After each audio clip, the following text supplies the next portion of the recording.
আসসালামু আলাইকুম। আবার একটু আসলাম একই সাবজেক্টে, এই যে ফার্ম গেটে বিয়ারিং প্যাড পরা নিয়ে। একটু বাধ্যই হলাম আর কি। আপাতত এটা শেষ, এই এপিসোড মানে এই সাবজেক্টটা শেষ।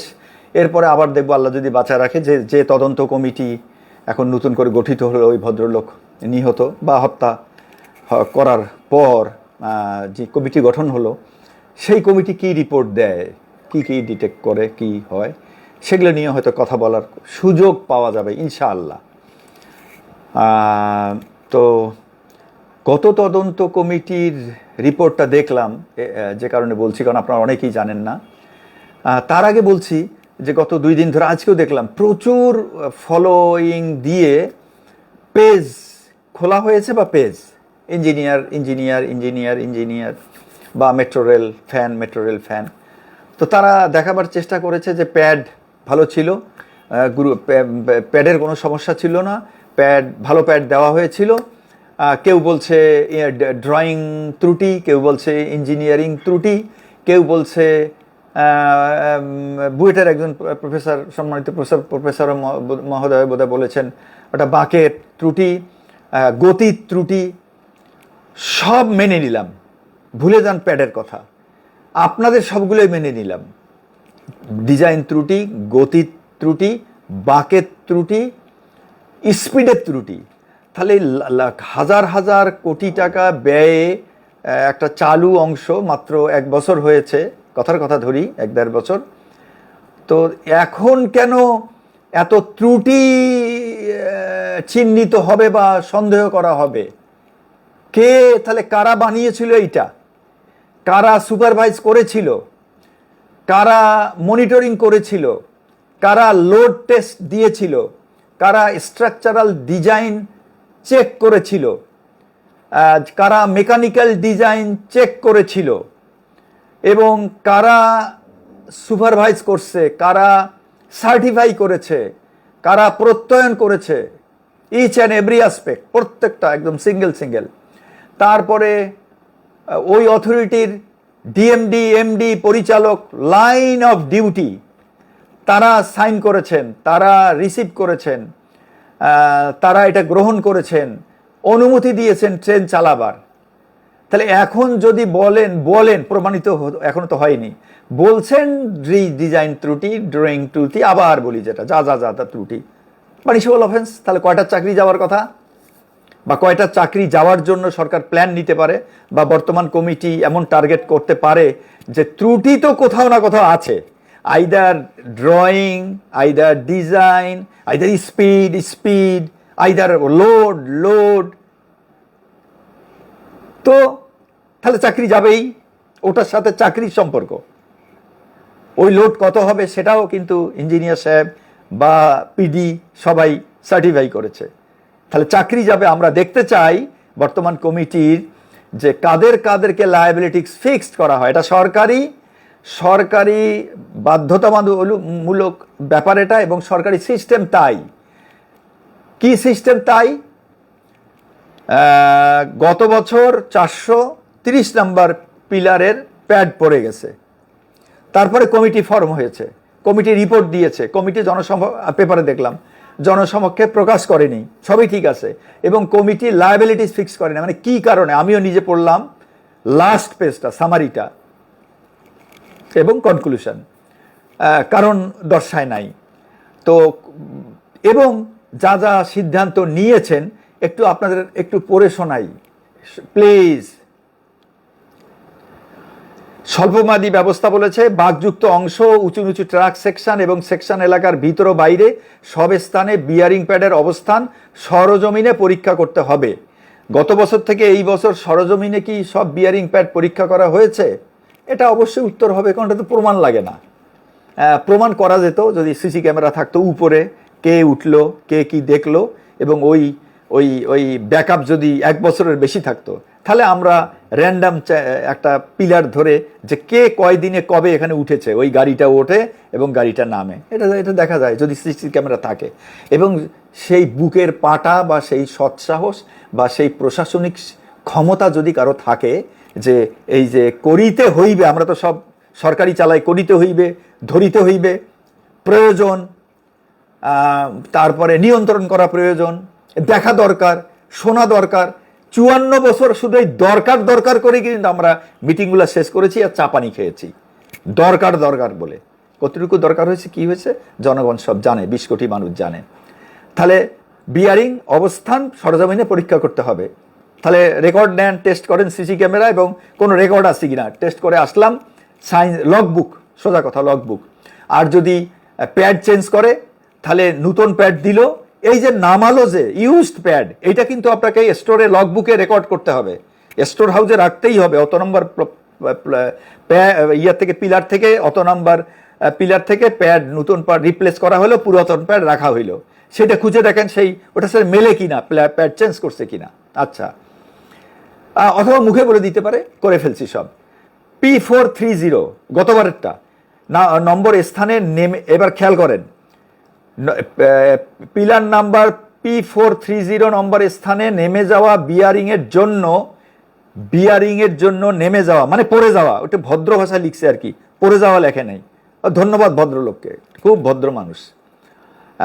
নেমে যাওয়া বিয়ারিং এর জন্য পাশ থেকে অতিরিক্ত সুরক্ষা ব্যবস্থা স্থাপন করতে হবে। তার মানে বোঝা গেছে কমিটি যেগুলা নেমে যায় বা নেমে যাবে তার জন্য পাশ থেকে সুরক্ষা, মানে আপনি লোহার খিল দেন, আপনি বাটন দেন, আমরা বলি ঢিপলা, বাংলা শব্দ ঢিপলা দেন যাতে ওটা না পড়ে। তাহলে তার মানে পরেও পড়বে, এই জন্য বলছে এক্সট্রা বার্ডেন দেন যাতে ওটা না পড়ে। তাহলে পড়ার সম্ভাবনা আছে, পড়ে যাওয়ার জিনিস। তাহলে কি বানিয়েছেন, কি করলেন, যেটা পড়ে যাবেই ধরে নিয়ে খিল দিতে বলছেন। এইবার আমার প্রশ্ন, এই কমিটির রিপোর্ট পাস হওয়ার পর এই 430 নম্বরে কি খিল মারা হয়েছিল কি না এটা টেস্ট করে দেখা দরকার, খিল মারা। তো যদি এই এলাকার 430-এর খিল মারা লাগে, তাহলে ওই কমিটি কেন চিন্তা করে নাই অন্তত ওই এলাকার প্রত্যেকটা, যেমন গত পরশু যেটা পড়েছে 433, সেখানেও তাহলে কেন খিল মারা হয় নাই? খিল মারলে তো ওটা স্লিপ করে পড়তো না ডেফিনেটলি। তাহলে বাকিগুলোতে আপনারা খিল মারেন যেগুলো পড়ার সম্ভাবনা এই বাঘ জায়গাতে আছে, তার মানে আপনারা কোনোটাতে খিল মারেন নাই, আপনারা কমিটির নির্দেশ মানেন নাই। আচ্ছা, এই যে দুইটা দেখলাম বা দুইটার মধ্যে প্রথমটা গেল, পরেরটা স্পষ্ট মানেন নাই, খিল মারলে এটা পড়তো না, এটার পরীক্ষা করার দরকার নাই, প্রশাসনিক সার্কামস্টেন্সিয়াল এভিডেন্সেই চাকরিটা খাওয়ানো যায় ইজিলি। তাহলে মারে নাই কারা? এর জন্য দায়ী কে ছিল? সেই সময় এমডি কে ছিল, ডিএমডি কে ছিল, পিডি কে ছিল, ইঞ্জিনিয়ার সাহেবরা, বাঞ্চ অফ ইঞ্জিনিয়ার কে কে কে কে কে কে ছিলেন, ওটা ওঠে কে, নামে কে, লগবুক রেডি করে, ডিউটি রোস্টার করে কে, সবাই পড়বেন। চাকরিটা সবারই যাওয়া উচিত। দেখি বর্তমান কমিটি, বর্তমান সরকার কয়জনের চাকরি খায়, এইটার সাথে বর্তমানটার সাথে আমরা জনগণ, আম জনতা, মানে যারা আমরা শুধু ভোটের জন্য আর কি, আমরা হচ্ছে ভোটের জন্য, আমরা দেখব এই দুই তদন্ত প্রতিবেদনের একটা একটা করে শব্দ মিলাবো। ভদ্রলোকেরা, স্যারেরা, রৌফ আমার খুব প্রিয়, আমার জুনিয়র, কিন্তু আমি কি রৌফকেও ছাড়ছি না, কিন্তু রৌফেরও প্রত্যেকটা কার্যক্রম দেখবো, কারণ রৌফ এই সময় এমডি ছিল, যদিও বেশি দিন ছিল না, কিন্তু দেশের স্বার্থে আসেন। এরপরে ক্ষতিগ্রস্ত স্থানের ট্র্যাক প্যারামিটার পরীক্ষা করতে হবে, করছে কিনা জানি না, কোনো প্রমাণ নাই, মুখে বলে দেবে করেছি, লগবুকে হয়তো লিখে রাখছে বা এখন লিখে রাখবে করেছি অমুক ডেটে অতটার সময় অত ভালো কথা। সব বিয়ারিং প্যাডের অবস্থান ড্রোনের মাধ্যমে পর্যবেক্ষণ করে ছবি সংরক্ষণ করতে হবে। এই যে 4 নাম্বারটাতে ওনারা ধরা খাবেন, ড্রোনও উড়ায় নাই, ছবি তুলে রাখে নাই। এখন তখন রাখা নাই, এখন যদি আবার ড্রোন তুলে আবার ওই ছবিগুলো রাখে যে এইগুলা পূর্বের, তাহলে আবার আমরা কিছু করতে পারবো না, বর্তমান কমিটিও কিছু করতে পারবে না যদি এই ম্যানিপুলেশনটা করে যে ড্রোন উঠিয়েছে কিনা। সেই সময়ের অথরিটি না বলতে পারবে ড্রোন উঠাইলো কিনা, প্রত্যেকটা পকেট চেক করলো কিনা। আমার মনে হয় জনগণও কোনোদিন দেখে নাই, চোখে পড়ে নাই যখন একটা ড্রোন উঠতেছে, এবং আমরা ধরে নিচ্ছি যে এই কাজও হয়নি। নেমে যাওয়া বিয়ারিংটির 1 মাসের মধ্যে নতুন বিয়ারিং দিয়ে প্রতিস্থাপন করতে হবে, করছে কিনা তাহলে ওই পুরান বেয়ারিংটা লগবুকে স্টোরে আছে কি না স্যারেরা একটু চেক করেন, যারা নতুন তদন্ত কমিটি। এবং আমি রিকোয়েস্ট করব, বয়স একটু হয়েছে তো, অন্তত আপনাদের থেকে একটু বয়স বেশি হয়েছে, ওই পুরানটাও সাথে নিয়েন। নতুনটা তদন্ত কমিটি তদন্ত করতে যায় পুরানটাও একটু সাথে নেবেন। এবং ওই স্টোর হাউস পরীক্ষা করবেন 1 মাস পর এইটা চেঞ্জ করা হয়েছিল কিনা এবং পুরানটা নিয়ে যে রাখা হয়েছিল কিনা, প্রতিস্থাপন হয়েছে কিনা। তারপরে C505 কন্ট্রাক্টরকে P05 কন্ট্রাক্টরকে bearing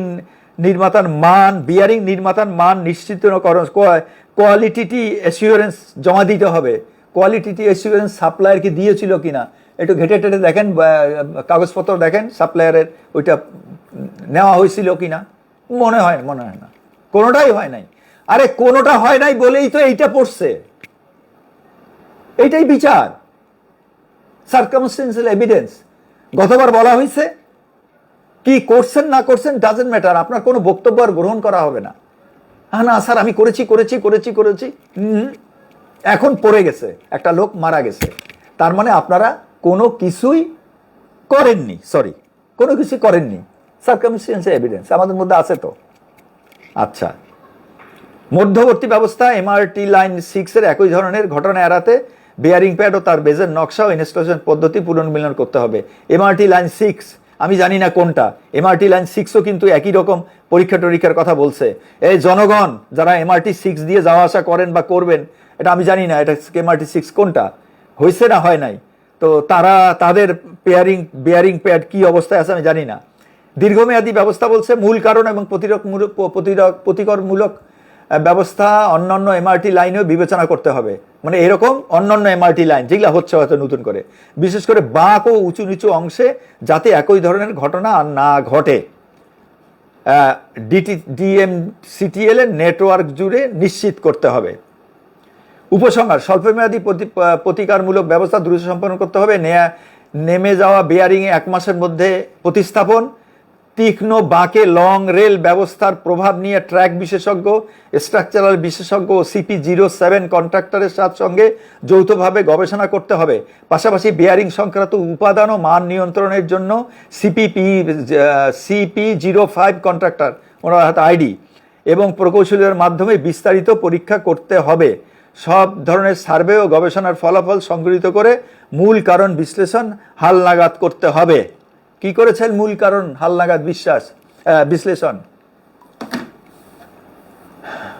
metro rail গত বছরের তদন্তের কারণ কি বের করেছিলেন?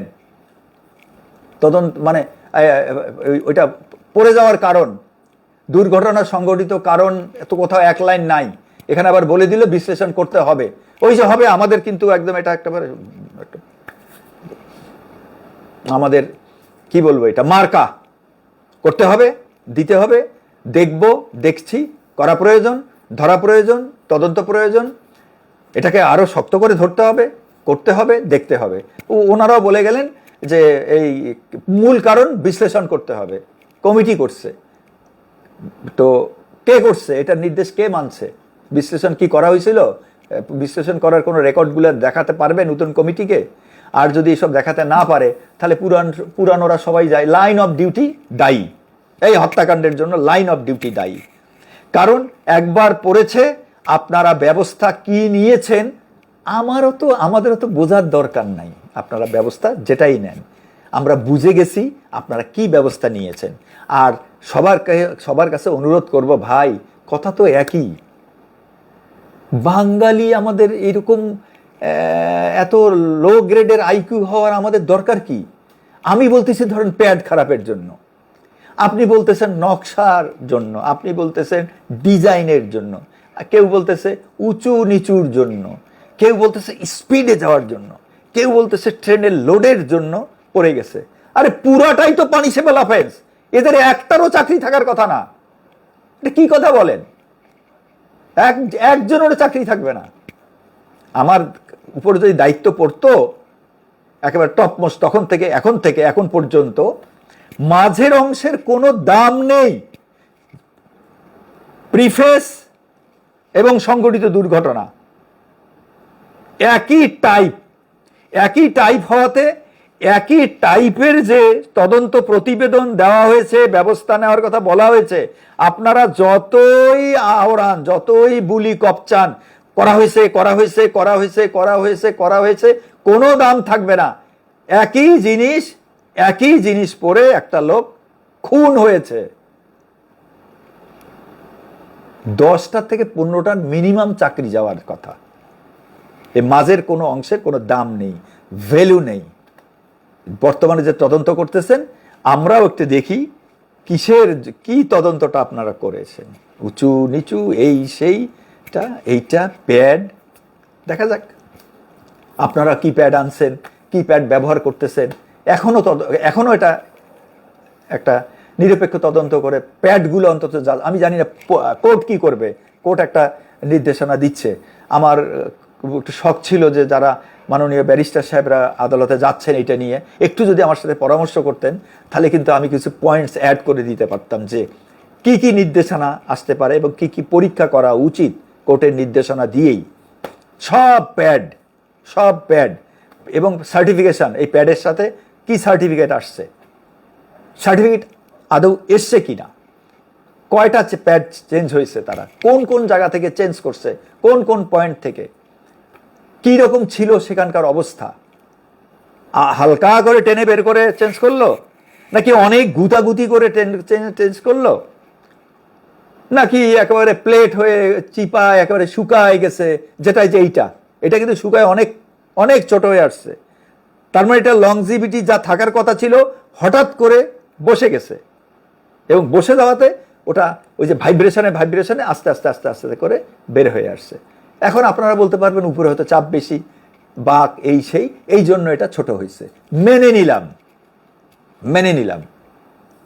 আগেও এক ঘটনা ঘটছে, দেখেন আল্লাহর কি কাজ, আল্লাহর পরীক্ষা এবং শাস্তি বলবো এইটা।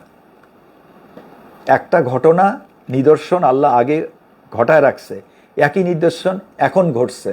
আমি মাহবুব কবির বলতেছি, পার পাবেন না, যত তদন্ত প্রতিবেদন করেন নাই কেন, একটা লোক খুন হয়েছে একই ঘটনায়, পার পাওয়ার কোনো উপায় নেই। আল্লাহ হাফেজ, আসসালামু আলাইকুম।